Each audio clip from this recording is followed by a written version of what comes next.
Tirar o print. Beleza. Outra tela. Professor.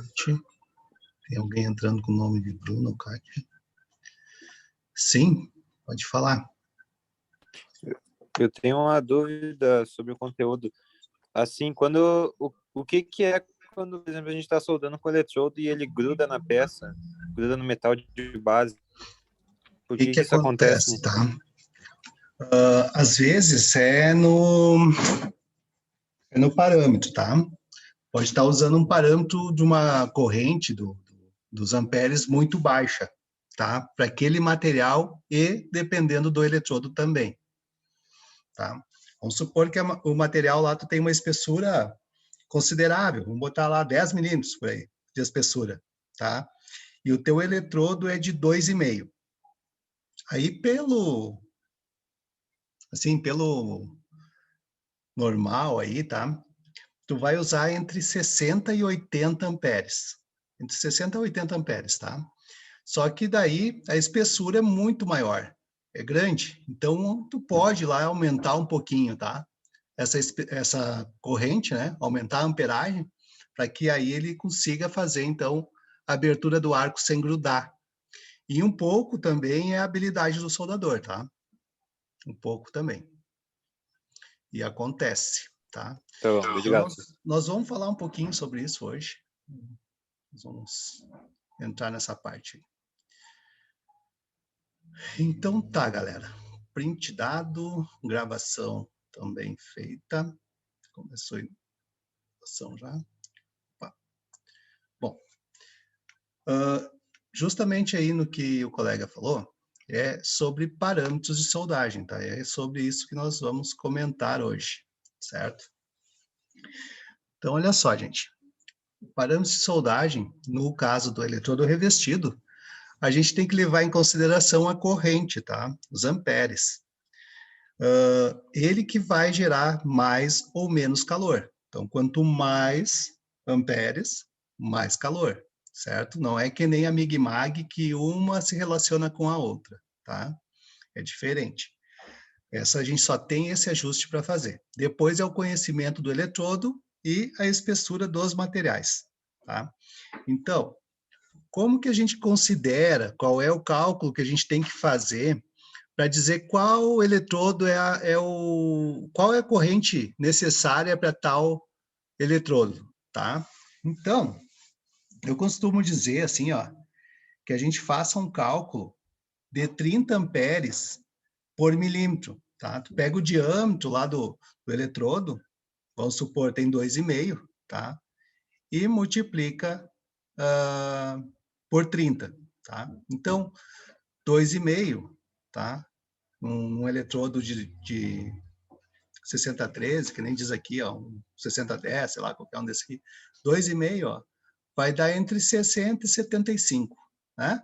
75 amperes por aí, mais ou menos 70 amperes, né? Então tá dentro dessa faixa aqui, ó, de corrente, ó, 2,5 de 60 a 80.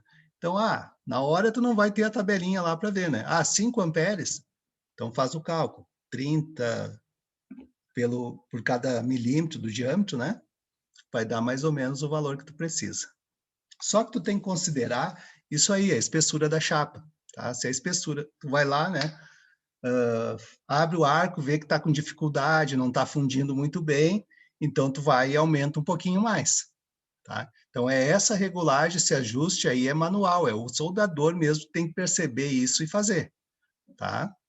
Então, no caso da regulagem, né, dos parâmetros, quem regula, né, na máquina é esse cara aqui, ó, corrente elétrica, é os amperes.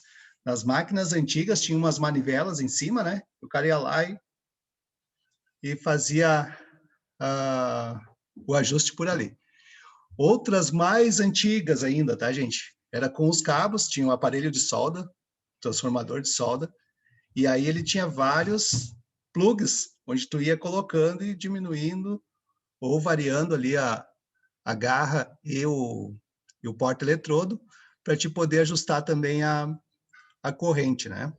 Então, era feito desse jeito, tá? Então, muitas coisas a gente tem que analisar na hora de fazer esse ajuste, né? Tu vai pegar uma chapa fina, então tu vai ter que diminuir, às vezes, menos do que 60, nesse caso aqui, às vezes. Pode usar uns 50 daqui a pouco, um 40, 45, tá? E aí a gente vai controlando conforme a necessidade.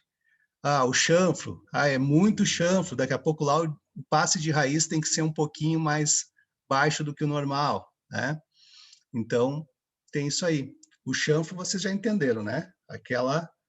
O bisel de um lado, o bisel de outro, então fica chanfrada aquela peça, e aí ela vai ficar com o nariz ali que é mais fininho, tá? Então, tu faz o passe de raiz, às vezes com uma corrente muito alta, tu vai furar. Então, não pode furar, mas sim, tu tem que fazer a soldagem, a união das duas peças, e que passe somente o necessário para baixo, tá? Então, quando a gente vai fazer o cálculo, tá, gente? Usem essa regrinha, assim, para vocês terem uma ideia, né? 30 amperes por milímetro. É 2,5? Vai dar 75, tá? Mais ou menos por aí vai ficar dentro da faixa, ó. Tu não precisa acertar no alvo, né? Mas tu acertar no meio, já tá bom. Então, são essas as características dos eletrodos, ó, gente. Então, nesse caso, um 6010, um 6011, um 6013, 7024, aí tem essas espessuras e essa variação aqui de corrente, tá? Ó, e aqui tu tem uma tabelinha mais ou menos aproximada ali do cálculo de corrente. Bom, daí, uma coisa que interfere bastante também, que o cara gruda, né, o eletrodo também, é esse cara aqui, ó, o comprimento do arco elétrico, que a gente até comentou ontem, né?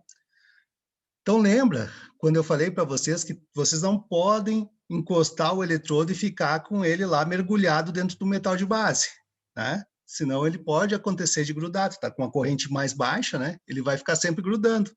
Então tu tem que manter o pulso firme para manter essa alturinha A aqui, ó. Essa altura A aqui, tu tem que manter ela continuamente, tá?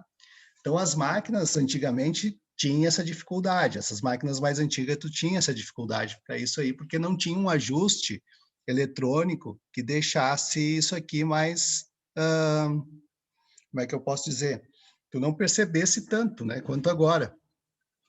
A máquina consegue ajustar essas dificuldades que às vezes o soldador tem, né?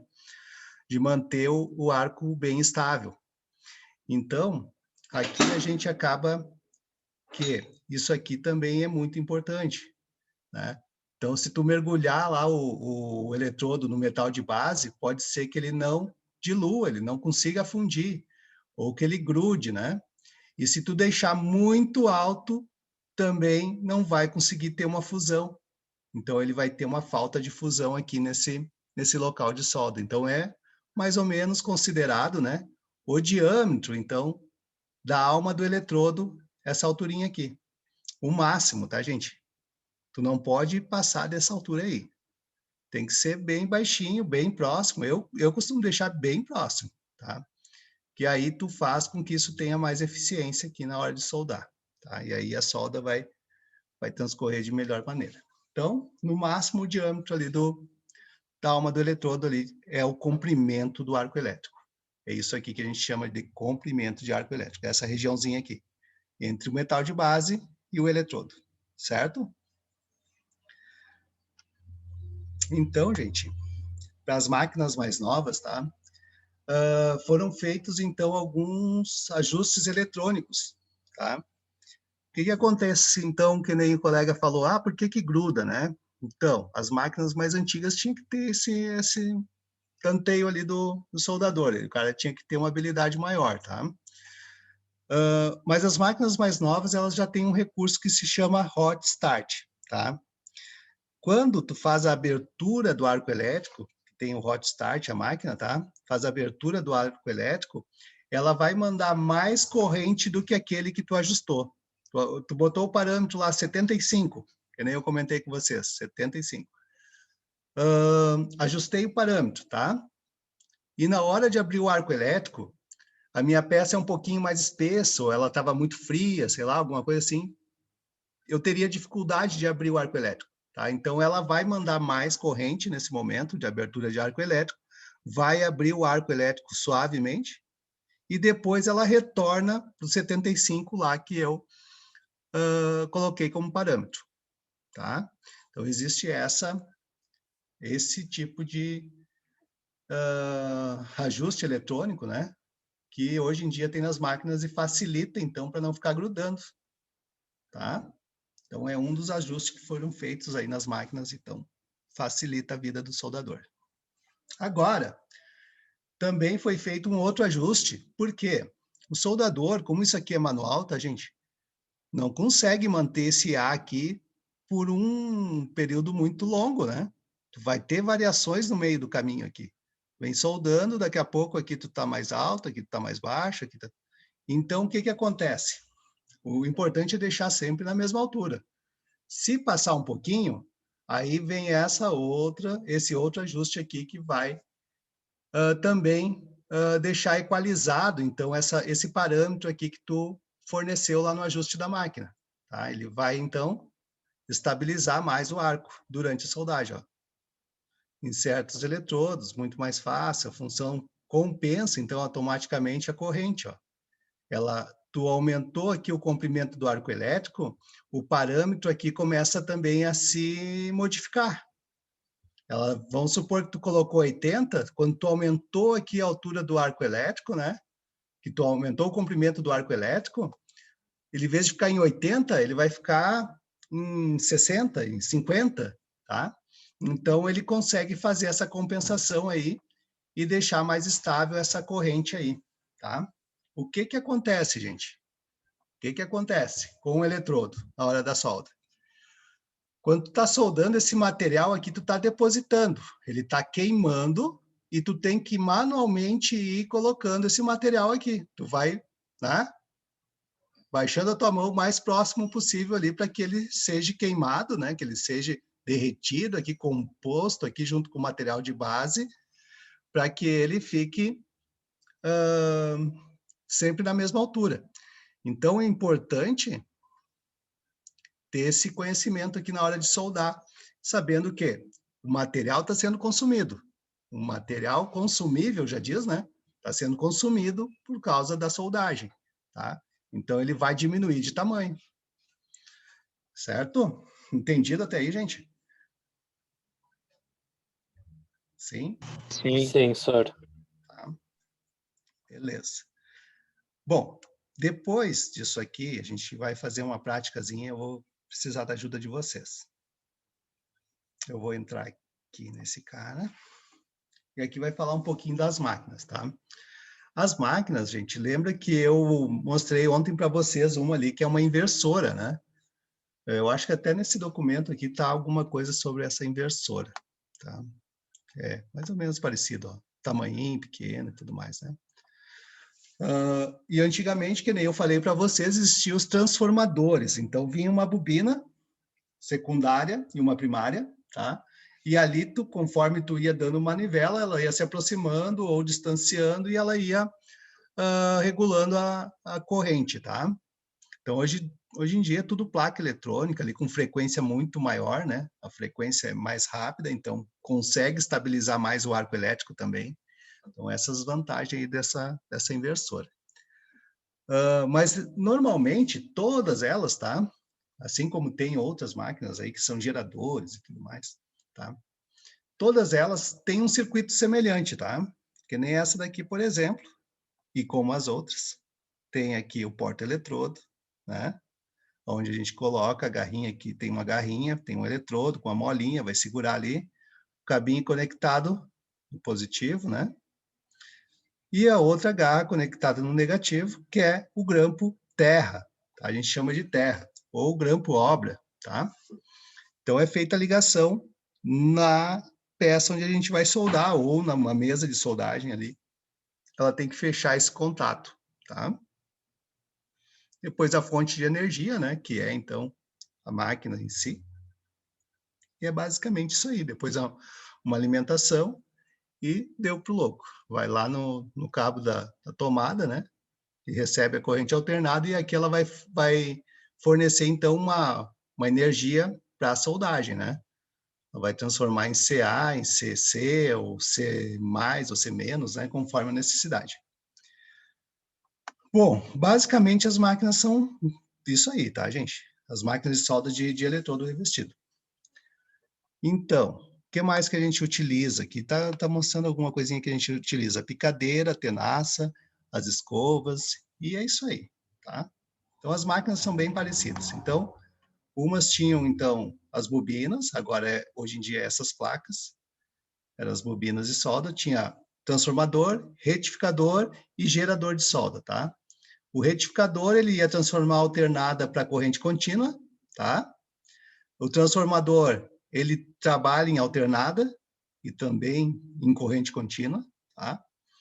E o gerador em corrente contínua. O gerador, o que que era? O motor, a combustão, vai lá e coloca gasolina ou diesel, sei lá, ele vai gerar uma energia que é contínua, né? E aí tu consegue trabalhar em lugares que não tem eletricidade, tá? Então essa máquina, vamos supor, para quem tem coisas assim para fora, chácara, fazenda, sei lá, deu um problema num trator, o cara não tem como chegar com energia, vai chegar com esse cara aí, com um gerador, então, tá? Olha só. Depois, pessoal, tem as descontinuidades. Essas descontinuidades a gente vai falar mais depois, tá? Que é alguns defeitos de soldagem, tá? Que a gente pode ver visualmente. Então, a gente tem que controlar isso aí. E entender quando que acontece isso daí, tá? Por exemplo, esse aqui é um caso de mordedura, tá? Ele cria esses sulcos aqui, ó, ao redor da soldagem, no comprimento aqui, ó, do cordão de solda, do ladinho, ele vai criar essas cavidades aqui. Por quê? Porque eu estou usando de uma corrente muito alta, uma temperatura muito alta. Então, ele vai criar essa mordedura. Se eu colocar num ônibus, por exemplo, um chassi de um ônibus, isso aqui soldado, nesse local aqui vai se romper o material, vai criar uma fadiga aqui, um esforço maior, né? E aqui ele vai se romper. Então, isso aqui a gente tem que ajustar os nossos parâmetros. Não pode ser além daquele que está lá na EPS, que é o documento de soldagem. Tá? Então, isso aqui é uma mordedura, originado de um padrão, de uma escolha muito alta ali nos parâmetros de soldagem. Tá? Inclusão de escória. Então, no processo eletrodo revestido, a gente sabe que ele cria escória, né? Como a gente já falou ontem.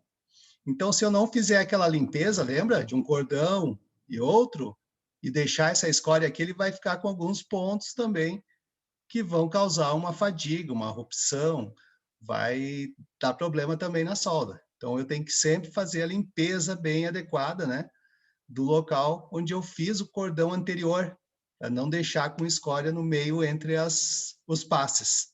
Os passes, então, são soldagens uma após a outra, tá?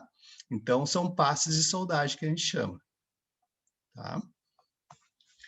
Poros. Os poros, então, no caso aqui do eletrodo, também acontece quando tem tinta, tem graxa, né? Então, no meio da solda, no meio do material depositado, ele vai criar alguns lugares onde esse gás que não é legal para soldagem vai ficar ali aprisionado. Então, ele vai criar alguns poros. Em alguns lugares ele vai sair, em outros lugares ele vai ficar aprisionado, tá? Que nem aqui mostra na figura, ó. Aqui ele ficou aprisionado, não conseguiu sair. Então, eu vou lá e faço um teste e olho, está cheio de poro. Em cima não aparece muito. Então, dependendo da soldagem, isso aqui pode me dar uma infiltração, pode dar algum problema aí de... Então, sempre mantendo isso aqui com esse cuidado, né? Essas graxas, esses óleos, verniz, né? E, no caso da MIG-MAG, tá? O poro pode acontecer com a falta do gás de proteção, tá? As trincas, então, que são feitas no final, num cordão de solda, por exemplo. Eu cheguei com um cordão de solda aqui e eu não tive habilidade suficiente para fazer isso aqui preencher. Como é que a gente faz? Eu venho soldando, tá, gente? Venho soldando Quando eu chego no final aqui assim, ó, eu não extingo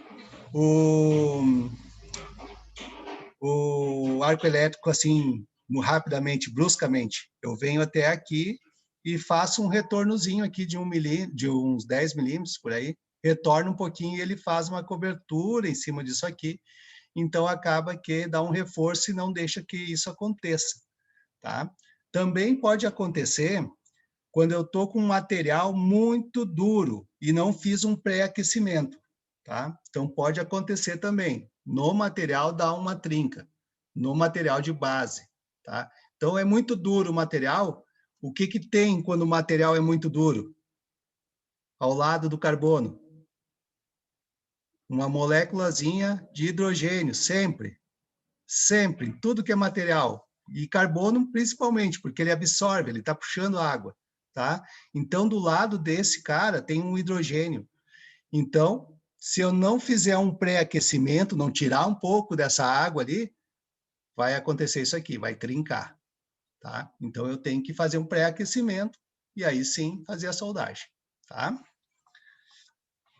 Outra também é a falta de penetração. Então, aqui o cara fez em velocidade Professor, muito rápida, sim. desculpa interromper, mas como tu faz esse pré-aquecimento? Pré-aquecimento, tu vai pegar um maçarico, né? E vai aquecer.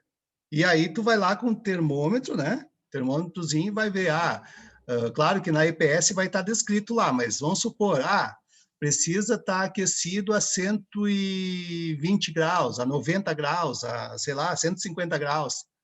Daí tu vai fazer a soldagem só quando chegar nesse ponto, né?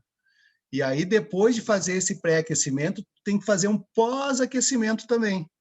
Esse pós-aquecimento é para justamente também não criar tensões. Tá? Então, ele vai dizer, tem que ser um pós-aquecimento ou um resfriamento lento, através de mantas, aí, mantas de térmicas, né?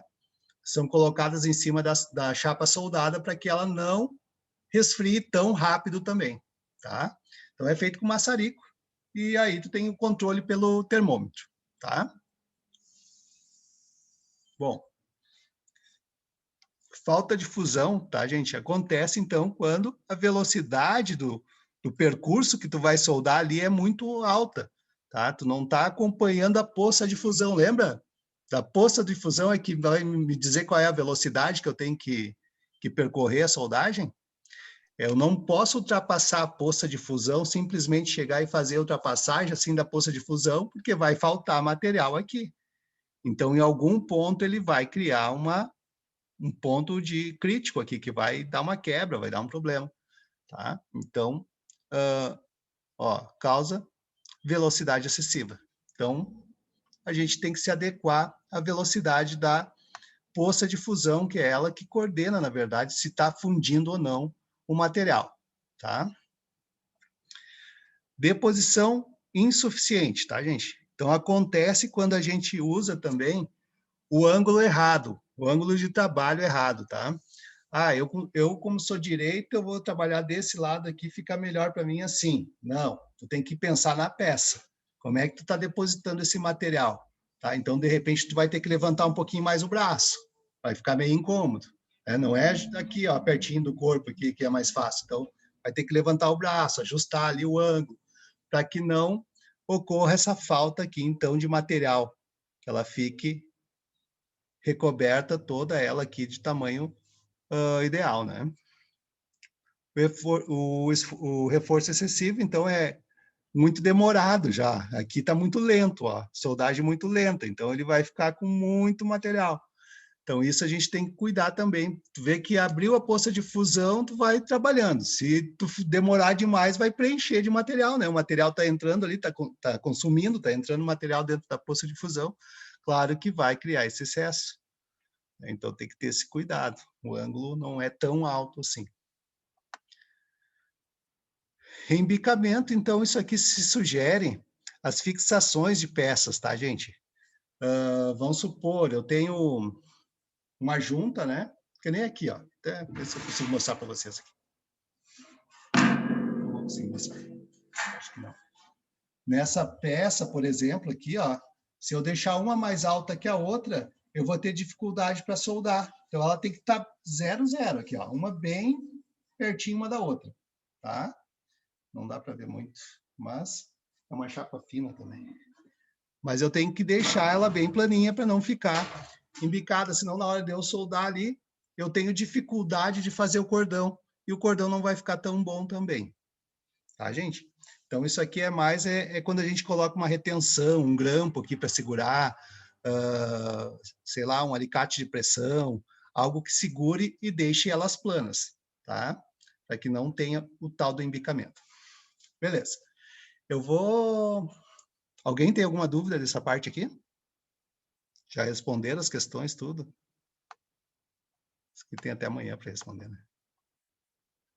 Não? Senhor, acredito que no agora esteja ainda tranquilo. Tá. O problema é se depois começar a piorar. Tá, não, tá indo, vai tranquilo. Agora a gente vai fazer uma prática aqui, tá? E aí vocês vão me ajudar nessa prática, certo? Aí eu vou interromper agora aqui, então, a gente entra noutra, tá?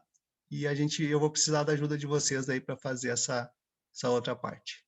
Beleza? Certo? Beleza. Professor. Vamos lá, então. Tranquilo.